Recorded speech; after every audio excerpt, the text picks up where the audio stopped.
ನಮಸ್ಕಾರ, ನ್ಯೂಸ್ 18 ಡಿಜಿಟಲ್ಗೆ ಸ್ವಾಗತ. ನಾನು Prithviraj Harnahalli. T20 world cup ನಡೀತಾ ಇದೆ. ಸೂಪರ್ 8 ನಡೀತಾ ಇರುವಂಥದ್ದು. ನೆಕ್ಸ್ಟ್ ಸೆಮಿಫೈನಲ್ ನಡೆಯಲಿದೆ. ಸೆಮಿಫೈನಲ್ಗೆ ಯಾರು ಹೋಗ್ತಾರೆ ಅನ್ನುವಂಥ ಕುತೂಹಲ ಇರುವಂಥದ್ದು. ಈಗ ಆಲ್ರೆಡಿ ಸೂಪರ್ 8 ಇಂದ ಸೆಮಿಫೈನಲ್ಗೆ ಇಂಗ್ಲೆಂಡ್ ಟೀಮ್ ಕ್ವಾಲಿಫೈ ಆಗಿದೆ ನಿನ್ನೆ ಪಾಕಿಸ್ತಾನವನ್ನ ಬಗ್ಗು ಬಡಿಯೋದ್ರ ಮುಖಾಂತರ. ಇನ್ನು ಇಂಡಿಯಾದ ವಿಚಾರಕ್ಕೆ ಸಂಬಂಧಪಟ್ಟಂತೆ ನೋಡೋದಾದ್ರೆ ಇಂಡಿಯಾ ಸೆಮಿಫೈನಲ್ಗೆ ಹೋಗುತ್ತಾ ಇಲ್ವಾ ಅನ್ನುವಂಥದ್ರ ಬಗ್ಗೆ ಸಾಕಷ್ಟು ಕುತೂಹಲ, ಅನುಮಾನನೂ ಕೂಡ ಇರುವಂಥದ್ದು. ಕಳೆದ ಬಾರಿಯ ಚಾಂಪಿಯನ್ ಈ ಬಾರಿ ಸೆಮಿಫೈನಲ್ ಹೋಗ್ಲಿಕ್ಕೆ ತಿಣುಕಾಡುವಂತ ಪರಿಸ್ಥಿತಿ ನಿರ್ಮಾಣ ಆಗಿದೆಯಾ ಅಂತ. ಯಾಕೆಂದ್ರೆ ಸೋತಿದ್ದು ಪ್ರಾಬ್ಲಮ್ ಅಲ್ಲ, ಬಿಗ್ ರನ್ ಇಂದ ಸೋತಿದ್ದು ಬಿಗ್ ಮಿಸ್ಟೇಕ್, ಬಿಗ್ ಪ್ರಾಬ್ಲಮ್ ಆಗಿರೋದು ಅಲ್ಲೇನೆ. ಸೌತ್ ಆಫ್ರಿಕಾ ವಿರುದ್ಧ ಭಾರತ ತಂಡ 76 ರನ್ಗಳಿಂದ ಸೋಲುವ ಮುಖಾಂತರ ಆ ನೆಟ್ ರನ್ ರೇಟ್ ಇದೆಯಲ್ಲ 3.80 ಅನ್ನುವಂಥ ನೆಟ್ ರನ್ ರೇಟ್ ಮೈನಸ್ ಆಗಿರೋದು, ಇದು ದೊಡ್ಡ ಆಘಾತವನ್ನ ತಂದಿದೆ. ಯಾಕೆಂದ್ರೆ ನೆಕ್ಸ್ಟ್ ಆಡುವಂತ ಮ್ಯಾಚ್ಗಳಲ್ಲಿ ನೆಕ್ಸ್ಟ್ ಇರೋದೇ ಇನ್ನು 2 ಮ್ಯಾಚ್, ವೆಸ್ಟ್ ಇಂಡೀಸ್ ವಿರುದ್ಧ ಮತ್ತು ಜಿಂಬಾಬ್ವೆ ವಿರುದ್ಧ.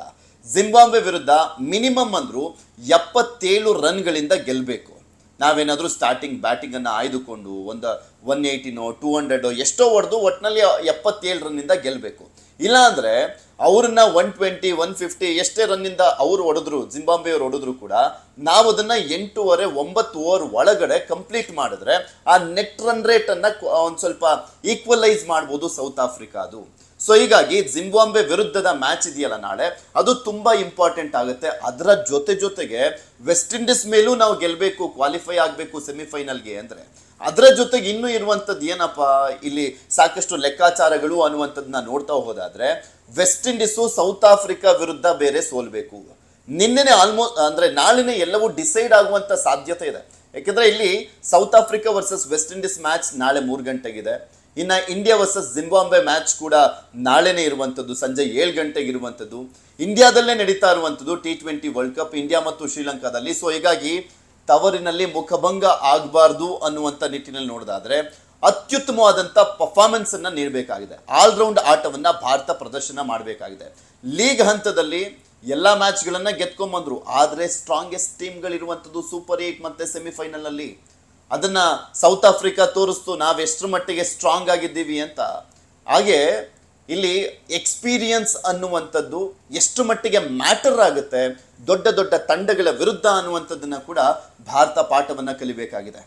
ಈಗ ನಾವು ಕೆಲವೊಂದು ಟೀಮ್ಗಳನ್ನ ನೋಡೋದಾದ್ರೆ ಎಂತೆಂಥ ದೊಡ್ಡ ದೊಡ್ಡ ಪ್ಲೇಯರ್ ಎಲ್ಲ ಇಲ್ಲ ಅಂದ್ರೂ ಕೂಡ ಆ ತಂಡಕ್ಕೇನು ದೊಡ್ಡ ಪ್ರಾಬ್ಲಮ್ ಆಗಿಲ್ಲ. ಫಾರ್ ಎಕ್ಸಾಂಪಲ್ ಸೌತ್ ಆಫ್ರಿಕಾ, ಕ್ಲೆಸನ್ ಎಂಥ T20 ವರ್ಲ್ಡ್ ಕ್ಲಾಸ್ ಬ್ಯಾಟ್ಸ್ಮನ್, ಅವ್ರಿಲ್ಲ ಅಂದ್ರೂ ಸೌತ್ ಆಫ್ರಿಕಾ ಈಸಿಯಾಗಿ ಆಡ್ತಾ ಇದೆ, ಈಸಿಯಾಗಿ ಎಲ್ಲರನ್ನೂ ಸೋಲಿಸ್ತಾ ಇದ್ದಾರೆ. ಬೃಹತ್ ಮೊತ್ತ, ಅದರ ಜೊತೆಗೆ ಬೌಲಿಂಗು, ಆಲ್ರೌಂಡ್ ಆಟ ಆಡ್ತಾ ಇದ್ದಾರೆ, ಅವ್ರಿಗೇನು ಪ್ರಾಬ್ಲಮ್ ಆಗ್ತಾ ಇಲ್ಲ. ಇನ್ನು ವೆಸ್ಟ್ ಇಂಡೀಸ್ ತಗೊಳ್ಳೋಣ, ಪೂರನ್ ಕೂಡ ಅಷ್ಟೇ ಅತ್ಯುತ್ತಮವಾದಂಥ T20 ಪ್ಲೇಯರು. ಅವರಲ್ಲಿ ಇರೋರೆಲ್ಲರೂ ಕೂಡ ಒಳ್ಳೆ T20 ಪ್ಲೇಯರ್ಸ್, ನೋ ಡೌಟ್. ಆದರೂ ಕೂಡ ವೆಸ್ಟ್ ಇಂಡೀಸ್ಗೆ ಏನು ಕಾಡ್ತಾ ಇಲ್ಲ. ಪೂರನ್ ಇಲ್ಲದೆ ಇರುವಂಥದ್ದೇ ಆಗಲಿ, ಸೌತ್ ಆಫ್ರಿಕಾ ಕ್ಲೆಸನ್ ಇಲ್ಲದೆ ಇರುವಂಥದ್ದೇ ಆಗಲಿ, ಯಾವ ಟೀಮಿಗೂ ಕೂಡ ಒಬ್ಬ ಪ್ಲೇಯರ್ ಇಲ್ದಲೇ ಇರುವಂಥದ್ದು ಕಾಡ್ತಾ ಇಲ್ಲ. ಬಟ್ ಇಂಡಿಯಾ ಟೀಮಿಗೆ ಕಾಡ್ತಾ ಇದೆ. ವಿರಾಟ್ ಕೊಹ್ಲಿ ಎಂಥ ಅದ್ಭುತ ಆಟಗಾರ. ಯಾಕೆ ವಿರಾಟ್ ಕೊಹ್ಲಿ ಇರಬೇಕಾಗಿತ್ತು, ವಿರಾಟ್ ಕೊಹ್ಲಿಯ ಎಕ್ಸ್ಪೀರಿಯನ್ಸ್, ಅವರ ಆಟ ಎಷ್ಟು ಇಂಪಾರ್ಟೆಂಟ್ ಆಗಿತ್ತು, ಯಾವ ರೀತಿಯಾಗಿ ಒಂದು ಭಾರತದ ಬೆನ್ನೆಲುಬಾಗಿತ್ತು ಸ್ಪೆಷಲಿ ಚೇಸಿಂಗ್ ನಲ್ಲಿ ಅನ್ನುವಂಥದ್ದನ್ನ ಮೊನ್ನೆಯ ಮ್ಯಾಚ್ ತೋರಿಸ್ಕೊಟ್ಟಿದೆ. 76 ರನ್ನಿಂದ ಸೋತ್ವಲ್ಲ, ಅದೇ 76 ರನ್ನು ಕಳೆದ ಬಾರಿಯ ವರ್ಲ್ಡ್ ಕಪ್ನಲ್ಲಿ ಸೌತ್ ಆಫ್ರಿಕಾ ವಿರುದ್ಧ ಆಡಿದಂಥ ಸಂದರ್ಭದಲ್ಲಿ ನಿಧಾನಗತಿಯಲ್ಲಿ ಆಡಿದ್ರು ಅಂತ ಹೇಳ್ತಾ ಇದ್ರು. ಆ ನಿಧಾನಗತಿನೇ ನಮಗೆ ವರ್ಲ್ಡ್ ಕಪ್ ಅನ್ನ ತಂದುಕೊಟ್ಟಿದ್ದು. ವಿರಾಟ್ ಕೊಹ್ಲಿಯ ಅನುಪಸ್ಥಿತಿ ಕಾಡ್ತಾ ಇದೆ. ಎಸ್ಪೆಷಲಿ 1 ಡೌನ್ ಬಂದಂಥ ಆ ಟೈಮ್ನಲ್ಲಿ ವಿರಾಟ್ ಕೊಹ್ಲಿ ಆ ವಿಕೆಟ್ಸ್ಗಳನ್ನು ಉಳಿಸ್ಕೊಂಡು ಸ್ಟ್ಯಾಂಡ್ ಅನ್ನ ಕೊಡ್ತಾ ನಿಧಾನವಾಗಿ ಆಡ್ತಾ ನೆಕ್ಸ್ಟ್ ಆಮೇಲೆ ಸ್ಫೋಟಗೊಳ್ತಾ ಇದ್ದಿದ್ದಂಥದ್ದು. ಅದಾದ್ಮೇಲೆ ಭಾರತ ಬೃಹತ್ ಮೊತ್ತದತ್ತ ಸಾಕ್ತಾ ಇದ್ವು. ಹಾಗೆ ಚೇಸಿಂಗ್ ಮಾಡ್ತಾ ಇದ್ದಿದ್ದು, ಚೇಸ್ ಮಾಡ್ತಾ ಗೆಲ್ತಾ ಇದ್ದಿದ್ದು. ಇದೆಲ್ಲದಕ್ಕೂ ಕೂಡ ವಿರಾಟ್ ಕೊಹ್ಲಿ ಅವರ ಎಕ್ಸ್ಪೀರಿಯನ್ಸ್, ಅವರ ಆಟ ಕೂಡ ಪ್ರಮುಖವಾಗಿ ಕಾರಣ ಆಗಿತ್ತು. ಈಗ ನೆಕ್ಸ್ಟ್ ಇದೆಯಲ್ಲ ವೆಸ್ಟ್ ಇಂಡೀಸ್ ವಿರುದ್ಧ, ಈಗ ಜಿಂಬಾಬ್ವೆ ವಿರುದ್ಧ ಬಿಗ್ ಮಾರ್ಜಿನಲ್ಲಿ ಗೆಲ್ಲಬೇಕು, ಅದೊಂದು. ಅದರ ಜೊತೆಗೆ T20ಯ ದೈತ್ಯ ಅಂತಾನೆ ಕರ್ಸ್ಕೊಳ್ಳುವಂಥದ್ದು, ಮೋಸ್ಟ್ ಡೇಂಜರಸ್ ಟೀಮ್ ಅಂತ ಕರ್ಸ್ಕೊಳ್ಳುವಂಥದ್ದು T20ಯಲ್ಲಿ ಅದು ವೆಸ್ಟ್ ಇಂಡೀಸ್ ಟೀಮು. ಗೊತ್ತಲ್ಲ ಅವ್ರು ಹೆಂಗ್ ಆಡ್ತಾರೆ ಅಂತ. ಕೊನೆವರೆಗೂ ಬೌಲರ್ಗಳು ಕೂಡ ಅಷ್ಟೇ, ಬಂದು ಹೊಡಿತಾ ಇದ್ರೆ ಕಿತ್ಕೊಂಡು ಹೋಗ್ತಾ ಇರುತ್ತೆ ಬಾಲ್. ಆ ಲೆವೆಲ್ಗೆ ಎಲ್ಲರೂ T20 ಸ್ಪೆಷಲಿಸ್ಟ್ಗಳೇ ಇರುವಂಥದ್ದು ವೆಸ್ಟ್ ಇಂಡೀಸ್ನಲ್ಲಿ. ಮೊನ್ನೆ ಜಿಂಬಾಬ್ವೆ ವಿರುದ್ಧ ಹೊಡೆದು ಬಿಸಾಕ್ಬಿಟ್ರಲ್ಲ 256 ರನ್ನೇನೋ. ಯಾವ ರೀತಿ ಆಡಿದ್ರು, ಜಿಂಬಾಬ್ವೆನ ಯಾವ ರೀತಿಯಾಗಿ ಸೋಲ್ಸಿದ್ರು. ಎಲ್ರಿಗೂ ಗೊತ್ತಿರುವಂಥದ್ದು. T20ಯಲ್ಲಿ ಒಂಥರ ದೈತ್ಯ ಪ್ರತಿಭೆಗಳಿರುವಂಥದ್ದು ಅಂದರೆ ವೆಸ್ಟ್ ಇಂಡೀಸ್ ಟೀಮ್ ಅಂತ ಹೇಳಿದ್ರೆ ತಪ್ಪಾಗ್ಲಿಕ್ಕಿಲ್ಲ. ಅವ್ರ ವಿರುದ್ಧ ಬೇರೆ ಗೆಲ್ಲಬೇಕಾಗಿದೆ. ಬಿಗ್ಗೆಸ್ಟ್ ಟಾಸ್ಕ್ ಇರುವಂಥದ್ದೇ ಭಾರತಕ್ಕೆ ಅಲ್ಲಿ. ಒಂದು ಇಲ್ಲಿ ವೆಸ್ಟ್ ಇಂಡೀಸ್ ಅಂದರೆ ಭಾರತ ಕ್ವಾಲಿಫೈ ಆಗಬೇಕು, ಸೆಮಿಫೈನಲ್ಗೆ ಹೋಗಬೇಕು ಅಂದರೆ ವೆಸ್ಟ್ ಇಂಡೀಸು ಸೌತ್ ಆಫ್ರಿಕಾ ಮತ್ತು ಇಂಡಿಯಾ ವಿರುದ್ಧ 2 ಮ್ಯಾಚ್ಗಳನ್ನು ಕೂಡ ಸೋಲ್ಬೇಕು. ಇಲ್ಲಾಂದರೆ ಸೌತ್ ಆಫ್ರಿಕಾ ನೆಕ್ಸ್ಟ್ ಮ್ಯಾಚ್ ಇದೆಯಲ್ಲ ವೆಸ್ಟ್ ಇಂಡೀಸ್ ಮತ್ತು ಜಿಂಬಾಬ್ವೆ ವಿರುದ್ಧ, ಅವರಾದರೂ 2 ಮ್ಯಾಚ್ ಆದರೂ ಸೋಲ್ಬೇಕು. ಸೊ ಈ ರೀತಿಯಾಗಿ ಕ್ಯಾಲ್ಕುಲೇಷನ್ಗಳಿದ್ದಾವೆ. ಅಥವಾ ಸೌತ್ ಆಫ್ರಿಕಾ ವೆಸ್ಟ್ ಇಂಡೀಸ್ ಸೋಲಿಸಿ ಅದಾದಮೇಲೆ ಜಿಂಬಾಬ್ವೆ ವಿರುದ್ಧ ಗೆದ್ದು ಅಥವಾ ಸೋತ್ರೆ ಅಲ್ಲೇನು ಅಂತ ಪ್ರಾಬ್ಲಮ್ ಆಗೋದಿಲ್ಲ. ಯಾಕೆಂದರೆ ವೆಸ್ಟ್ ಇಂಡೀಸು ನಮ್ಮ ವಿರುದ್ಧ ಸೋತಿ ಸೌತ್ ಆಫ್ರಿಕಾ ವಿರುದ್ಧ ಅಕಸ್ಮಾತ್ ಗೆದ್ರು ಅಂದ್ಕೊಳ್ಳಿ, ಅವ್ರ ರನ್ ರೇಟ್ ಇರುವಂಥದ್ದು 5 ಪಾಯಿಂಟ್ ಸಮಥಿಂಗ್ ಇದೆ. ಸೊ ಹೀಗಾಗಿನೇ ಭಾರತ 2 ಮ್ಯಾಚ್ ಗೆದ್ದು ಬಿಗ್ ಮಾರ್ಜಿನಲ್ಲಿ ಗೆಲ್ಲಬೇಕು. ಅದರ ಜೊತೆಗೆ ವೆಸ್ಟ್ ಇಂಡೀಸು ಸೌತ್ ಆಫ್ರಿಕಾ ವಿರುದ್ಧನೂ ಸೋಲ್ಬೇಕು, ಭಾರತದ ವಿರುದ್ಧನೂ ಸೋಲ್ಬೇಕು. ಸೊ ಇಲ್ಲೊಂಥರ ಮ್ಯಾಜಿಕ್ ಅಥವಾ ಪವಾಡ ಆಗಬೇಕು ಅಂತ ಹೇಳ್ತೀವಲ್ಲ, ಮಿರಾಕಲ್ ಆಗಬೇಕು ಅಂತ ಹೇಳ್ತೀವಲ್ಲ, ಅದಾಗಬೇಕಾಗಿದೆ. ಸೂರ್ಯಕುಮಾರ್ ಯಾದವ್ ಅವರ ಪಡೆಯ ಒಂದು ಓವರ್ ಕಾನ್ಫಿಡೆನ್ಸ್ ಇದೆಯಲ್ಲ, ಅದಕ್ಕೆ ರಿಯಲ್ ಅಗ್ನಿ ಪರೀಕ್ಷೆ ಎದುರಾಗಿದೆ.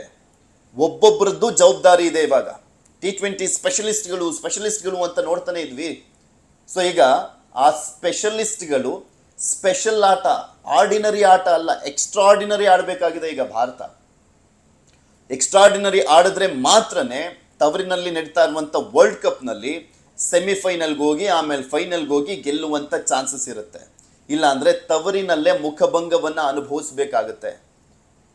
ಭಾರತದ ಕ್ರಿಕೆಟ್ ಪ್ರೇಮಿಗಳು ತವರಿನಲ್ಲಿ ನಡೀತಾ ಇರುವಂಥ ಹಿನ್ನೆಲೆಯಲ್ಲಿ ಭಾರತ ಫೈನಲ್ಲಿಗೆ ಬರುತ್ತೆ, ಕಪ್ ಗೆಲ್ಲುತ್ತೆ ಅನ್ನುವಂಥ ನಿರೀಕ್ಷೆಯಲ್ಲಿದ್ದೀವಿ ನಾವು. ಯಾಕೆಂದರೆ ಈ T20 ಆರಂಭ ಆಗೋದಕ್ಕೂ ಮುಂಚೆ ನ್ಯೂಜಿಲ್ಯಾಂಡ್ ವಿರುದ್ಧ ಆಡಿದಂಥ ಸೀರೀಸ್ನಲ್ಲೂ ಕೂಡ ಅಷ್ಟೇ ಅದ್ಭುತ ಆಟ, ಚೆನ್ನಾಗಿ ಆಡ್ಕೊಂಬಂದ್ರು. ನೋ ಡೌಟ್ ಈ ಸೌತ್ ಆಫ್ರಿಕಾ ವಿರುದ್ಧ ಒಂದು ಸೋಲಿದೆಯಲ್ಲ, ಅದೆಲ್ಲವನ್ನು ಕೂಡ ಎತ್ತೆಣಿಸ್ತಾ ಇದೆ ಅಂತಲ್ಲ, ಚೆನ್ನಾಗಿ ಆಡ್ಕೊಂಡು ಬರ್ತಾ ಇದ್ದಾರೆ ನಮ್ಮ ಟೀಮ್ನವರು. ಎಲ್ಲರೂ ಕೂಡ ಅಷ್ಟೇ ಒಳ್ಳೆ ಪರ್ಫಾರ್ಮೆನ್ಸ್ ಇದೆ. ಅಭಿಷೇಕ್ ಶರ್ಮಾ ಅಂತೂ ನ್ಯೂಜಿಲ್ಯಾಂಡ್ ವಿರುದ್ಧ ಆಡುವಂಥ ಸಂದರ್ಭದಲ್ಲಿ ಅತ್ಯದ್ಭುತವಾಗಿ ಆಡ್ತಾಯಿದ್ರು. ಆದರೆ 3 ಡಕ್ಔಟು, ಅದಾದಮೇಲೆ ಬರೀ ಜಸ್ಟ್ ಇನ್ನೇನು ಫಾರ್ಮಿಗೆ ಬಂದರು ಅನ್ನುವಂಥ ಟೈಮ್ನಲ್ಲಿ ಔಟ್ ಆಗಿದ್ದು, ಅದು ತುಂಬ ಕಾಡ್ತಾ ಇದೆ.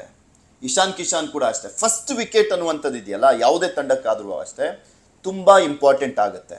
ಅಥವಾ ಮಿಡ್ಲ್ ಆರ್ಡರ್ ಅನ್ನುವಂಥದ್ದು ಇದೆಯಲ್ಲ, ಅದು ಕಾಪಾಡ್ಕೊಂಡು ಹೋಗಬೇಕು ಇನ್ನಿಂಗ್ಸ್ ಕಟ್ಟುವಂಥ ನಿಟ್ಟಿನಲ್ಲಿ. ಆದರೆ ಆ ಕೆಲಸವನ್ನು ಭಾರತದ ಆಟಗಾರರು ಮಾಡಲಿಲ್ಲ.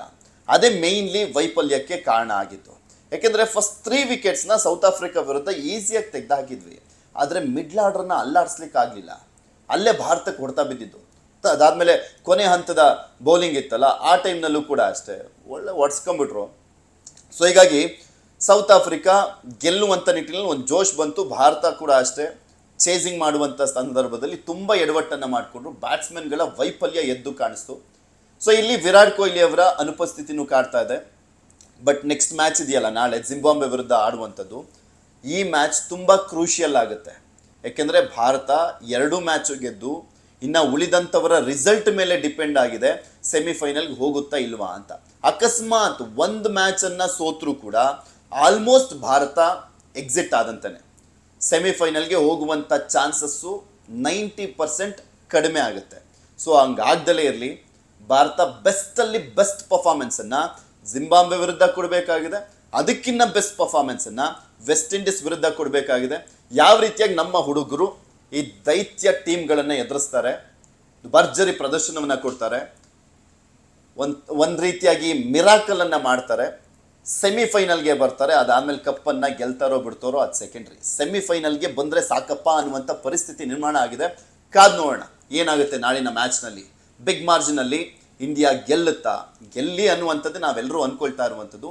ಅದಕ್ಕೂ ಮುಂಚೆ ನಡೆಯುತ್ತಲ್ಲ match West Indies versus South Africa, ಅದು ಕೂಡ ತುಂಬ ಕ್ರೂಷಿಯಲ್ ಆಗಿದೆ. ಯಾರಿಗೆ ಕ್ರೂಷಿಯಲ್ಲು?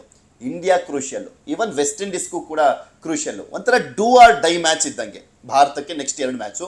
ವೆಸ್ಟ್ ಇಂಡೀಸ್ಗೂ ಕೂಡ ಅಷ್ಟೇ. ಅಕಸ್ಮಾತ್ ಅವರೇನಾದರೂ ಸೌತ್ ಆಫ್ರಿಕಾ ವಿರುದ್ಧ ಸೋತ್ರೆ ಅವ್ರಿಗೂ ಕೂಡ ನೆಕ್ಸ್ಟು ಇಂಡಿಯಾ ಮೇಲೆ ಗೆಲ್ಲೇಬೇಕಾದಂಥ ಒತ್ತಡ ಅಂತೂ ಇದ್ದೇ ಇರುತ್ತೆ. ಸೊ ಹೀಗಾಗಿ ಫಸ್ಟ್ ಮ್ಯಾಚ್ ಇದೆಯಲ್ಲ ಸೂಪರ್ 8ನಲ್ಲಿ ವೆಸ್ಟ್ ಇಂಡೀಸ್ ವಿರುದ್ಧ ಸೌತ್ ಆಫ್ರಿಕಾ, ಸೊ ಆ ಮ್ಯಾಚು ರಿಸಲ್ಟ್ ಏನಾಗುತ್ತೆ ಅನ್ನುವಂಥದ್ರ ಮೇಲೆ ಭಾರತ ಮತ್ತು ಜಿಂಬಾಬ್ವೆ ನಡುವಿನ ಮ್ಯಾಚು ಕೂಡ ಅಷ್ಟೇ ಇಂಟ್ರೆಸ್ಟಿಂಗ್ ಆಗಿರುತ್ತೆ. ಕಾದು ನೋಡೋಣ ಏನಾಗುತ್ತೆ ಅಂತ. ಧನ್ಯವಾದ. ನಿರ್ಭೀತ, ನಿಷ್ಪಕ್ಷಪಾತ, ವಿಶ್ವಾಸಾರ್ಹ ಸುದ್ದಿಗಳಿಗೆ ಮತ್ತೊಂದು ಹೆಸರಾಗಿರುವಂತ ನ್ಯೂಸ್ 18 ಕನ್ನಡ ಈಗ ಆಪ್ನಲ್ಲೂ ಲಭ್ಯವಿದೆ. ದಯವಿಟ್ಟು ಇಲ್ಲಿರುವಂತ QR ಕೋಡ್ ಸ್ಕ್ಯಾನ್ ಮಾಡಿಕೊಂಡು ಆಪ್ ಡೌನ್ಲೋಡ್ ಮಾಡೋದಕ್ಕೆ ಮರಿಬೇಡಿ. ನಿಮ್ಮ ಬೆಂಬಲ ಹೀಗೆ ಸದಾ ನಮ್ಮೊಂದಿಗಿರಲಿ. ಧನ್ಯವಾದ.